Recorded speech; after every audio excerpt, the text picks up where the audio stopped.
Bismillahirrahmanirrahim. Alhamdulillah, wassalatu wassalamu ala Rasulillah wa ala alihi wa ashabihi wa mawala ma ba'd. Al-ikhwah, arsyadakumullah li ta'atillahi jalla wa ala. Kita sampai di cara mencari ilmu, ya, disebutkan dalam hadis Ibnu Abbas radhiyallahu taala anhuma,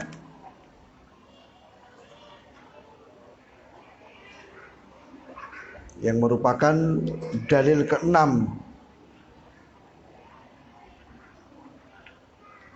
yang disebutkan oleh Syekh di sini. Ya. Tasma'una wa yusma'u minkum wa yusma'u mimman yasma'u minkum. Kalian mendengar dan didengar dari kalian. Selanjutnya didengar dari orang yang mendengar dari kalian. Ya, ini wasiat Rasul kepada para sahabat, ya, bahwasanya belajar itu mengambil langsung dari ahlinya, dari gurunya, ya, dengan mendengar secara langsung. Dan termasuk kekhususan dari umat ini. Nah,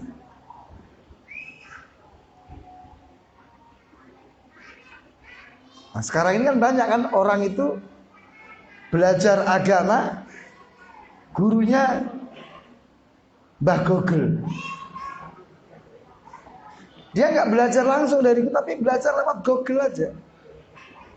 Ya, kumpul-kumpul dari YouTube, dari apa. Ya, akhirnya terjadilah penyimpangan-penyimpangan. Karena apa yang ada di medsos itu campuran. Yang benar ya ada, yang sesat ya banyak. Nah, sedangkan dia nggak punya alat untuk menyaring mana yang hak, mana yang batil. Maka banyak sekali terjadi kesalahan-kesalahan. Bahkan dikatakan di kalangan para ulama, man kana shaykhuhu kitabu, ya, barang siapa yang gurunya itu adalah bukunya, maka dia akan banyak keliru. Jadi baca sendiri, ada buku nih, baca sendiri itu akan banyak salahnya. Ya. Karena apa? Baca sendiri bisa jadi ada salah ketik, salah tulis. Mungkin dia nggak paham maksudnya apa ini. Dan ini banyak sekali terjadi. Gitu. Tapi kalau kita belajar langsung dengan guru, maka dia akan dicerahkan. Ya. Jadi misalnya hal yang gampang yang sering terjadi, ya, bahwa kata nadhoro itu kan dalam bahasa Arab memiliki beberapa makna, tergantung dia objeknya apa. Jadi misalnya nadhoro saja tidak ada objeknya. Nadhara dihubungkan dengan objeknya dengan huruf fi. Nadhara dihubungkan dengan objeknya dengan ila. Itu makna sudah beda-beda. Nadhara saja maknanya menunggu. Nadhara fi memperhatikan, merenungkan. Nadhara ila itu melihat dengan mata. Ini kalau kita belajar sendiri, baca sendiri, bisa jadi kita keliru memahami. Tapi kalau kita belajar dengan guru, maka akan diajari dengan tepat. Dan juga belajar langsung dengan guru itu akan mempersingkat waktu belajar. Kenapa? Gurunya yang sibuk kan, gurunya yang mencari-cari, terus kesimpulannya disampaikan kepada kita. Beda kalau kita belajar sendiri. Ya, makanya adalah cara belajar yang diajarkan Rasul. Kalian mendengar dari aku. Kemudian akan didengar dari kalian oleh orang-orang sesudah kalian. Para tabi'in mendengar dari kalian. Selanjutnya tabi'ut tabi'in mendengar dari siapa? Dari tabi'in. Dan ini terus sanad keilmuan ini terus berlangsung sampai hari ini. Ya. Kemudian al-ikhwah rahimakumullah, kita juga diminta untuk bersegera mencari ilmu. Ya. Dalil ketujuh dibawakan di sini hadis innallaha la yaqbidul ilma intiza'an yantazi'uhu minal ibad walakin yaqbidul ilma biqabdil ulama hatta idza lam yubqi aliman ittakhadhan nasu ru'usan juhalan fasu'ilu fa'aftau bi ghairi ilmin fadhallu wa adhallu. Muttafaqun alaih. Sesungguhnya Allah tidak mencabut ilmu itu sekaligus dari para hamba, tidak seperti mencabut sebuah pohon. Tidak. Tetapi Allah mencabut ilmu dengan mematikan atau mewafatkan para ulama. Nah, jadi misalnya ya di tahun-tahun yang lalu secara berurutan para ulama besar meninggal. Syekh bin Baz meninggal, sudah hilang ilmu kan dari Syekh bin Baz. Satu Syekh Albani meninggal, satu Syekh Utsaimin meninggal, sudah banyak ilmu yang tercabut. Syekh Mukbil meninggal, ya kan? Jadi dengan cara itu Allah mencabut ilmu dari manusia dengan mewafatkan para ulama. Sehingga nanti ketika tidak ada lagi orang yang berilmu, akhirnya manusia itu mengambil pemimpin, mengambil panutan dari orang-orang yang bodoh, orang-orang jahil. Nah, sehingga orang jahil ini ketika ditanya dia jawab tanpa ilmu, maka dia sesat, menyesatkan. Dari hadis ini al-ikhwah rahimakumullah, kita bisa ambil faedah, yaitu apa? Hendaknya kita bersegera belajar. Mumpung masih ada guru yang mengajar. Mumpung masih ada ustadz yang mengajar. Ya. Karena kita nggak tahu, umur kita itu nggak tahu. Ya mohon maaf, saya misalnya, apakah saya besok bisa pulang ke Solo atau tidak, kan nggak tahu juga. Apakah besok pagi kita masih bisa bangun, kita juga nggak ngerti. Maka ayo segera belajar. Mumpung masih ada orang yang berilmu.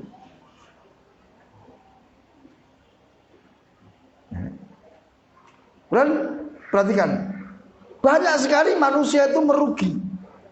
Sebagaimana Rasul katakan makbunun nikmatani makbunun fi makatsir minan nas. Ada dua nikmat yang manusia itu rugi. Mayoritas manusia rugi pada kedua itu. As-sihhatu wal faragh. Kesehatan dan kesempatan. Ketika ustadz ada kesempatan kan itu, tapi nggak dimanfaatkan. Besok aja taklimnya. Itu taklim rutin tau, besok masih ada juga taklim. Tahu-tahu ustadznya mati. Waduh, aku ngaji sama siapa? Lu kemarin ustadznya ada, kamu nggak ngaji kok. Ustadznya mati, kamu bingung ngapain kamu? Atau ustadznya pindah. Wah, di sini semangat teman-teman untuk belajar kurang. Nah, sedangkan di daerah lain tuh mereka minta saya untuk ngajar, semangat ini kamu pindah ke sana. Baru, oh, Ustaz jangan tinggalkan kami gini-gini ya. Ya kan? Maka saya wasiatkan ya kepada diri saya, kepada antum semua, ayo semangat belajar.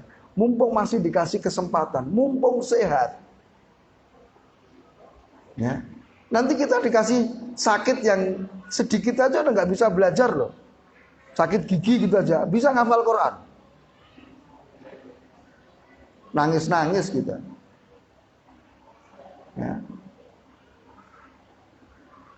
Maka keberadaan markas ilmu seperti ma'had yang ada di sini ya, Ma'had Al-Kautsar dengan sekolahan-sekolahannya, lembaga pendidikannya, dengan taklim-taklimnya, manfaatkan betul. Ya, jangan cuek-cuek, nantilah. Gitu. Ini nikmat besar. Nikmat adanya markas ilmu itu nikmat besar. Harus disyukuri kan? Sebab kalau nggak disyukuri nanti Allah cabut nikmat itu. Allah ganti dengan azab. Ya. Cara mensyukuri apa? Ya ayo kita mengambil ilmu dari markas ilmu ini. Semangat kita belajar di markas ini. Kita dukung. Fasilitas dakwah kita bantu. Itu cara mensyukurinya.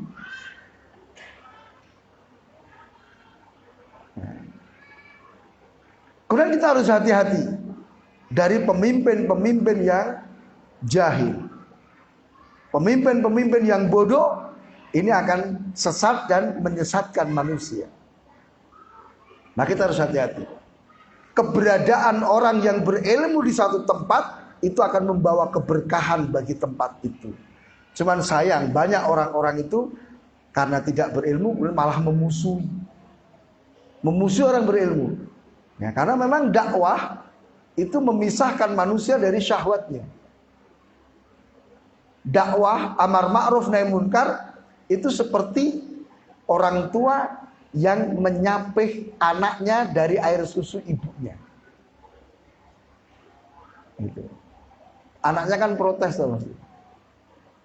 Ibunya yang paling sayang kepada dirinya itu dikatakan jahat. Gara-gara apa? Memisahkan dia dari air susu ibunya. Ya, maka seorang dai, orang yang berilmu, melakukan dakwah, melakukan amar ma'ruf nahi munkar ya wajar. Mungkin ada gangguan, ada orang gak senang, itu wajar. Hendaknya kita bersabar. Dan kita yang sudah ngerti, ayo kita mensupport, kita membantu, kita berta'awun alal birri wat taqwa. Keberkahan daerah ini akan semakin besar ketika ilmu dipelajari, ilmu diamalkan dalam kehidupan sehari-hari. Nah, ya. Selanjutnya ikhwah rahimakumullah,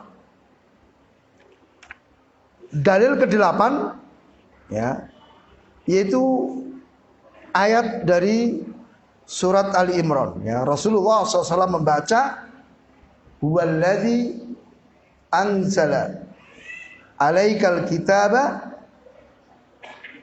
minhu ayatun muhkamatun hunna umul kitab wa ukharu mutasyabihat. Dia yang telah menurunkan kepadamu kitab, yaitu Al-Quran. Nah, Al-Quran itu ada ayat yang muhkamat, ada ayat yang jelas maknanya, ada ayat yang mutasyabihat, ada ayat yang samar maknanya. Fa'ammal ladzina fi qulubihim zayghun fayattabi'una ma tashabaha minhu ibtighal fitnah wa ibtighal ta'wili.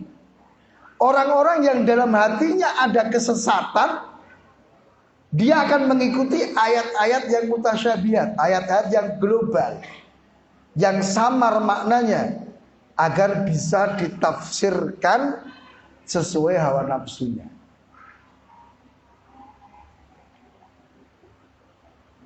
Ya. Maka lihat aja, ahlul bid'ah, orang-orang yang menyimpang, itu jangan dipikir tidak punya dalil. Punya dalil, punya ayat, punya hadis, tetapi yang sifatnya global.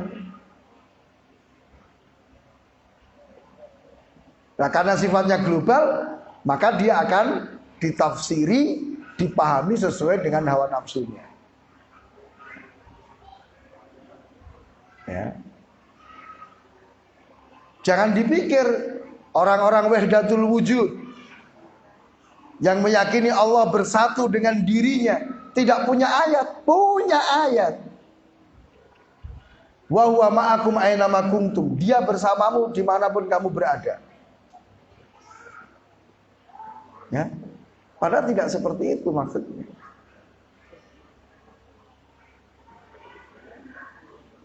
Orang-orang sufi yang menyatakan dirinya terlepas dari beban syariat setelah mencapai level tertentu, dia bawakan ayat wa'bud rabbaka hatta ya'tiyakal yakin. Sembahlah Allah sampai datang kepadamu keyakinan. Wah, aku sudah yakin, berarti aku sudah gak perlu beribadah. Padahal yakin itu maknanya kematian. Tadi sebagaimana ayat yang dibaca, hatta atanal yakin. Ya kan, sampai datang kepadanya kematian. Maka hati-hati. Maka Rasul setelah membaca ayat ini beliau mengatakan, fa idza ra'aiti alladzina yattabi'una ma tashabaha minhu fa ulaika alladzina sammallahu fahdharuhum. Kalau kamu melihat ada orang-orang yang mengikuti ayat mutasyabihat, wahai Aisyah, nah, kalau kamu lihat ada orang mengikuti ayat mutasyabihat, ketahuilah orang itulah yang disebut oleh Allah dalam ayat tadi, yaitu orang-orang yang dalam hatinya ada kesesatan. Hati-hati kamu darinya. Ya, maka dari sini al-ikhwah rahimakumullah, ya, kita dilarang mendengar, membaca tulisan orang-orang yang sesat. Apalagi belajar dari dia. Wah, sudah jangan. Gitu. Hati-hati.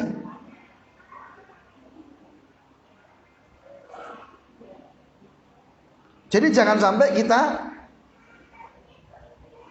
berkawan, bergaul, duduk, mendengar, membaca, belajar dari orang-orang yang dalam hatinya ada kesesatan. Udah tahu orang ini pemikirannya menyimpang, udah tinggalkan, gak usah macem-macem. Gak ada sungkan-sungkan sudah. Oh, gak enak, dia itu temanku sekolah. Biarkan, karena dia tidak mengajak kepada ke surga, dia mengajaknya ke neraka. Masa kamu mau ikut? Ya.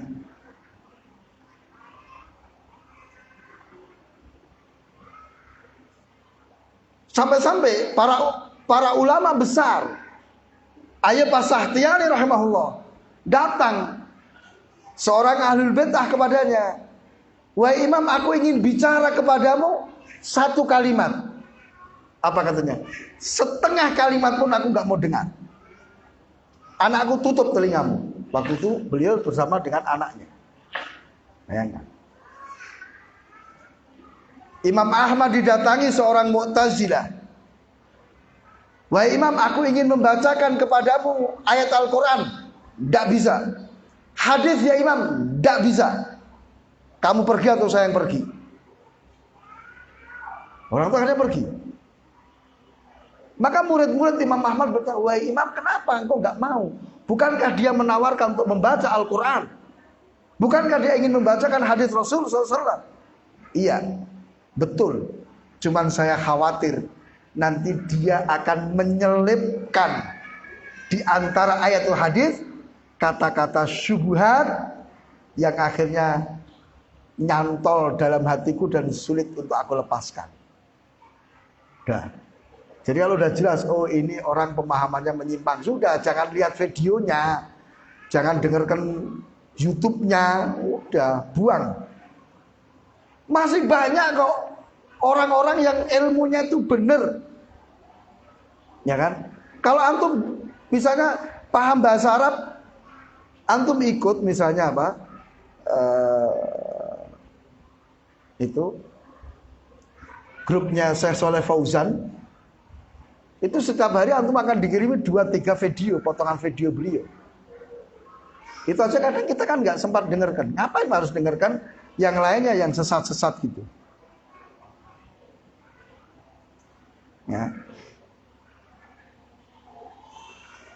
Antum mau dengarkan misalnya kajiannya Ustadz Zulkarnain, udah mungkin sampai bertahun-tahun nggak akan selesai. Karena beliau juga setiap hari mesti mengupload. Terus ngapain sempat-sempatnya kita mendengar ya ceramah dari orang-orang yang jelas keliru? Tinggal. Meskipun mereka membawakan ayat, meskipun mereka membawakan hadis, ingat, mereka akan tafsirkan, mereka akan pahami ayat dan hadis sesuai dengan hawa nafsunya, sesuai dengan kesesatannya. Maka ingat ya, tidak ada satu ahlul bid'ah, tidak ada satu orang sesat meski mereka punya dalil. Cuman pendalilannya yang menyimpang gitu loh. Nah, untuk tahu ini pendalilan menyimpang apa? Ilmu, kembalinya kepada ilmu. Kita tahu, oh ini tafsirnya keliru, oh ini pemahamannya sesat. Dari mana? Karena kita punya ilmu. Ya, maka kita harus hati-hati. Ya, jadi orang-orang yang ingin belajar hendaknya hati-hati. Ya. Jangan sampai kita belajar dari orang-orang yang tidak jelas. Maka lihat dalil berikutnya. Ali bin Abi Thalib radhiyallahu ta'ala anhu mengingatkan kita, ungduru mimman ta'khuduna hadzal ilma fa innama huwa din. Perhatikan, lihat dari siapa kamu belajar, dari mana kamu mengambil ilmu, karena ilmu ini hakikatnya adalah agama. Jadi kita selektif, tidak asal belajar. Oh, sana ada taklim, sana orang taklim. Orangnya siapa yang ngajar? Jangan-jangan tadi ru'usul juhala, ya, pemimpin-pemimpin yang bodoh. Wah, ini sesat kita nanti. Ya. Hati-hati. Dulu para ulama tidak bertanya tentang sanad. Sebagai Ibnu Sirin menjelaskan kepada kita.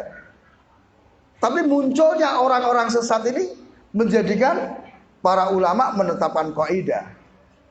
Ya. Dari mana kamu mengambil ilmu? Sebutkan sanadmu. Saya belajar dari fulan, dari fulan. Ini fulan ini pendusta. Riwayatmu nggak saya terima. Gitu deh. Ya. Harus jelas. Maka lihat di sini. Ibnu Mas'ud radhiyallahu ta'ala anhu juga mengatakan la yazalun nas salihina mutamassikina ma atahumul ilmu min ashabi Muhammadin sallallahu alaihi wasallam wa min akabirihim fa idza atau min asaghirihim malaku. Manusia senantiasa di atas kebaikan. Manusia akan terus berpegang dengan agama ini selama ilmu itu datang dari para sahabat Nabi Sallallahu Alaihi Wasallam atau dari ulama-ulama besar. Kalau ilmu itu diambil dari orang-orang kecil, maka mereka akan binasa. Ada yang menafsirkan orang-orang kecil adalah pengikut hawa nafsu. Kemudian di sini yang dimaksud orang-orang besar itu memiliki dua makna. Ya. Yang pertama besar dalam arti keilmuannya. Nah,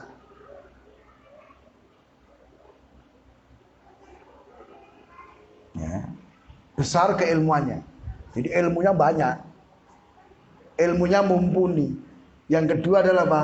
Besar dalam arti umurnya sudah dewasa. Karena kadang kita dapati ya, ilmunya banyak. Wah, dia belajar dari syekh, tapi masih muda. Itu kadang-kadang ketika dihadapkan dengan masalah, seringnya apa ya? Orang Jawa gerusa-gerusu, tergesa-gesa, nggak bisa tenang, emosinya masih labil. Itu kalau ustadz-ustadz muda kayak gitu. pandangannya kadang juga sempit, mandangnya hanya hitam atau putih, nggak bisa punya pandangan abu-abu itu. Ya, tapi kalau sudah tua, dia sudah punya pengalaman banyak, emosinya sudah mapan, maka dia bisa melihat dari sudut-sudut pandang yang lainnya. Pandangannya tidak hanya hitam putih, tapi dia bisa mandang yang lainnya, gitu loh. Sering kan kalau kita dapati kalau yang masih muda-muda tuh, pokoknya kalau nggak gini, ndak, gitu kan. Tapi yang sudah tua, ya ndak harus gitu. Ya kita bisa deh main kayak gini, ini seperti ini, gitu loh. Ya.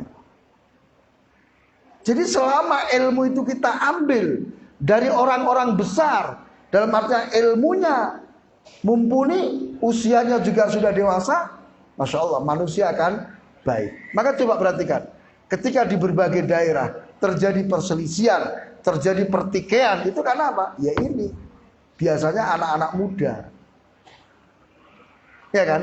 Biasanya apa? Anak-anak muda atau faktor ilmunya masih sedikit, pengalamannya kurang. Gitu.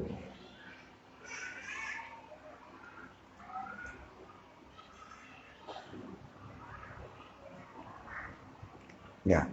Sehingga maksud dari ilmu diambil dari anak-anak kecil atau orang-orang kecil, ya kebalikan dari tadi. Selanjutnya,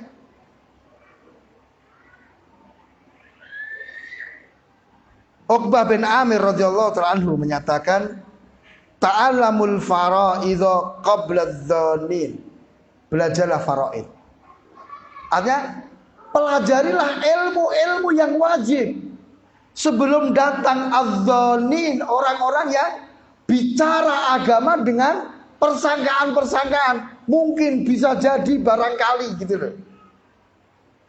Sebelum muncul orang-orang seperti ini, pelajarilah ilmu-ilmu yang wajib dalam agama, ilmu tauhid, ilmu akidah, ilmu fikih, pelajari sebelum datang orang-orang yang bicara dengan kemungkinan-kemungkinan itu. Ini mengharuskan kita untuk apa? Segera belajar, memanfaatkan kesempatan yang ada. Ya, jangan sampai wah, sudah muncul fitnah-fitnah baru mau belajar.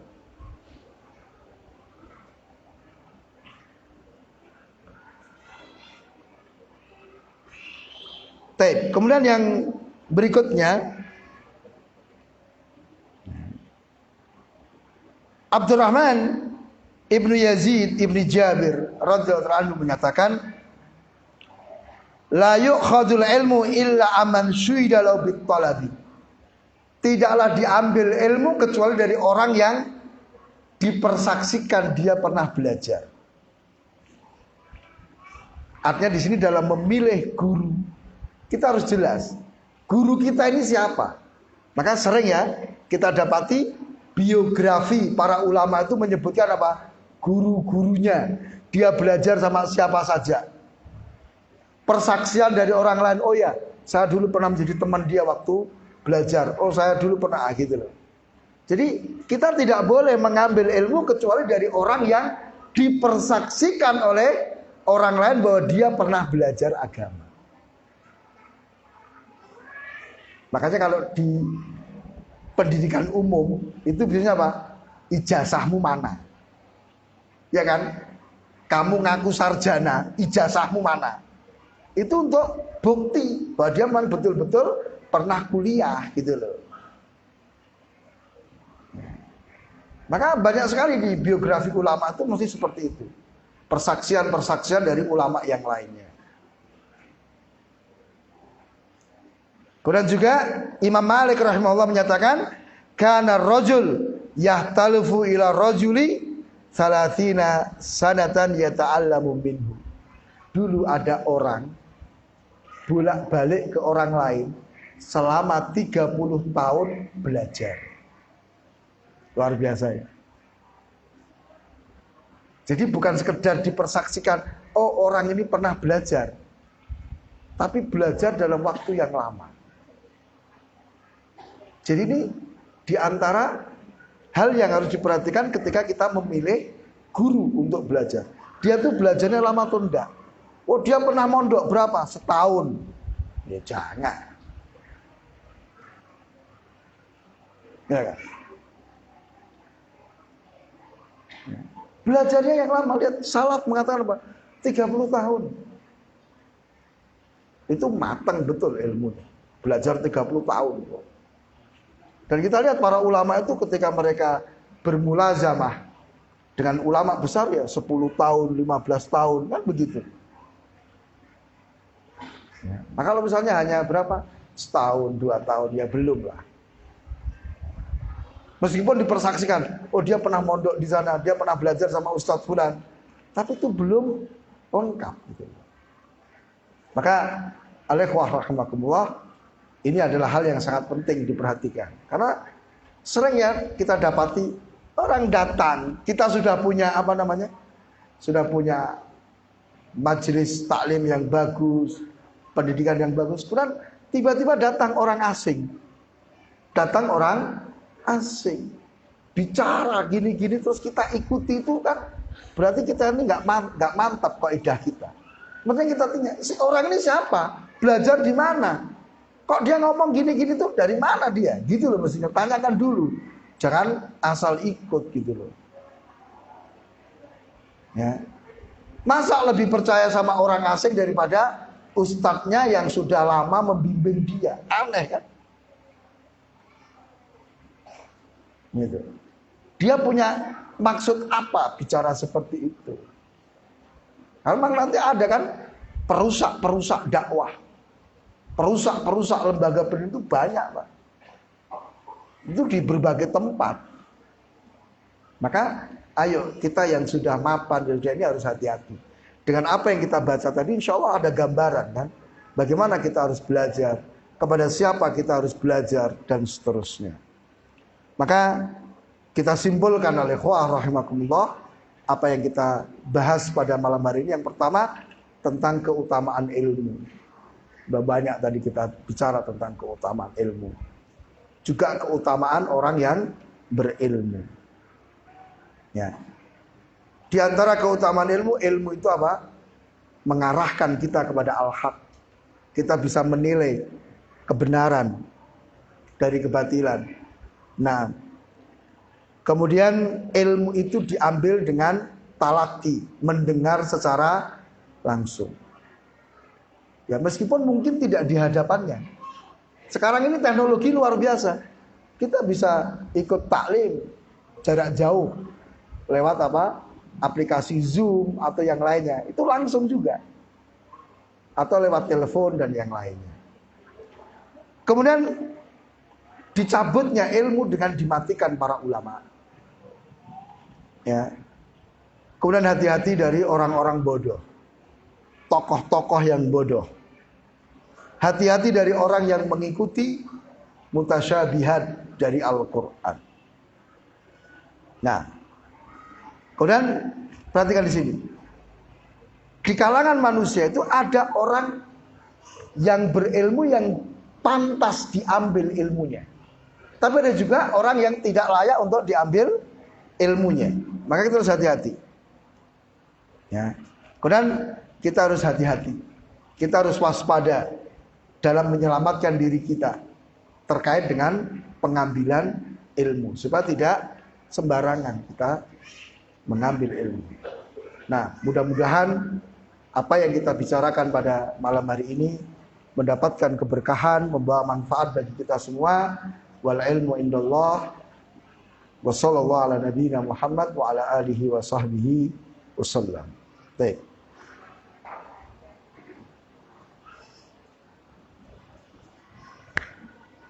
Baik.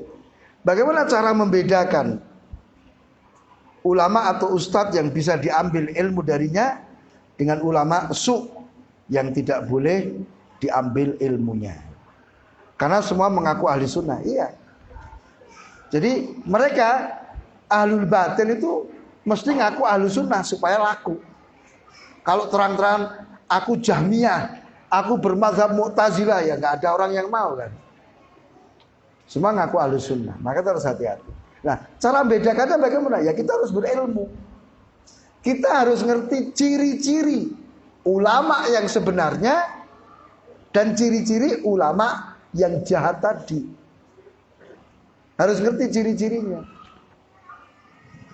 Harus ngerti ciri-ciri sifat-sifat ulama yang kita boleh mengambil ilmu darinya dan yang tidak boleh kita ambil ilmunya. Itu ada tuntunan dari ulama, ciri-cirinya kayak apa. Gitu. Dan tinggal nanti kita lihat. Ya kan, kita lihat. Oh, gimana? Atau kalau enggak, tadi fas'alu ahla dzikri in kuntum la ta'lamun. Bertanya kepada ahlinya. Gitu. Bertanya kepada ahlinya. Tanya kepada orang yang tahu tentang masalah ini. Ya. Tanyakan, syekh ini bagaimana? Ustadz ini bagaimana? Gitu loh. Kepada orang yang memang terpercaya. Orang yang adil. Bukan orang yang mengikuti hawa nafsunya. Nah, wallahu ta'ala alam. Mohon nasihat dan kiat bagi orang yang sudah semangat menuntut ilmu tapi kurang semangat dalam mengamalkan ilmu. Pertama, ya, berdoa kepada Allah Ta'ala. Allahumma inni as'aluka ilman nafi'an. Aku minta kepadamu ya Allah ilmu yang bermanfaat. Ilmu yang bermanfaat, ilmu yang diamalkan. Sebab ilmu kalau belum diamalkan itu masih belum dikatakan ilmu. Orang masih dikatakan bodoh sampai dia mengamalkan ilmunya. Doa. Yang kedua, tingkatkan ketakwaan kepada Allah Ta'ala. Yang ketiga, terus belajar.